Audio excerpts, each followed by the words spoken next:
ऐसा ये फरमाइए कि मिलिट्री कोर्ट में मुकदमा चल सकता है शहबाज गिल साहब का? अगर तो आप मेरी जाती राय पूछ रहे हैं तो वो कुछ और होगी, लेकिन अगर आप टेक्निकल पॉइंट ऑफ व्यू से बात पूछ रहे हैं तो इसकी मिसालें मौजूद हैं।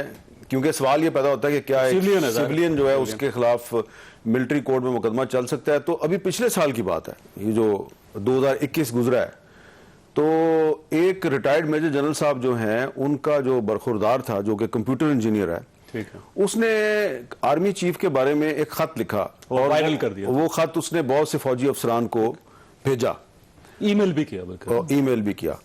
तो उस खत की बुनियाद पर उनके खिलाफ पहले इस्लामाबाद पुलिस ने एक FIR दर्ज की ताज़ीज़ात पाकिस्तान की दफ़ा 131 के तहत, और एक मजिस्ट्रेट ने वो मुकदमा दर्ज किया उनके खिलाफ, ठीक, इसी तरह जैसे शहबाज गिल साहब के खिलाफ। उसके बाद उस लड़के को फौज ले गई और उन्होंने कहा जी हमने इस पे मिलिट्री कोर्ट में मुकदमा चलाना है, कोर्ट मार्शल करना है इसका। ठीक।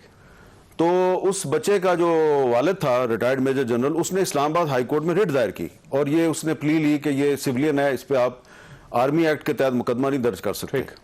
तो इस्लामाबाद हाई कोर्ट ने ये कहा जी कि ये अब जो भी इसका फैसला करना वो मिलिट्री कोर्ट ही करेगी, और मिलिट्री कोर्ट ने आर्मी एक्ट की सेक्शन 31D उसके तहत मुकदमा चलाया और उस लड़के को फिर सजा होगी 10 साल कैद की।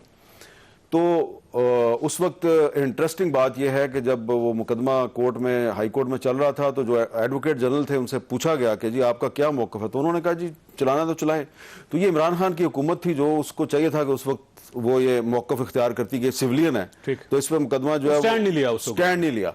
तो अब वही सूरत हाल पैदा हो गई है। तो आज मैंने ये सवाल अहमद अवैस साहब से पूछा, जो कि पंजाब के साबिक एडवोकेट जनरल हैं, तो उन्होंने बस ये कहा कि हाँ अगर आपने शहबाज गिल के खिलाफ मिलिट्री कोर्ट में मुकदमा चलाना है तो चलाएं, लेकिन फिर आप नवाज शरीफ के खिलाफ भी चलाएं और मौलाना फजलुर रहमान के खिलाफ भी चलाएं। वो तो जाहिर है वो पुरानी केस हो गए ना सारे, या तो गवर्नमेंट चला लेती उस वक्त। तो मुझे लग रहा है कि ये आहिस्ता आहिस्ता बात उसी तरफ जा रही है, और इसमें जो वफाकी वजारत दफा है उसकी कंसेंट शामिल है। ठीक है।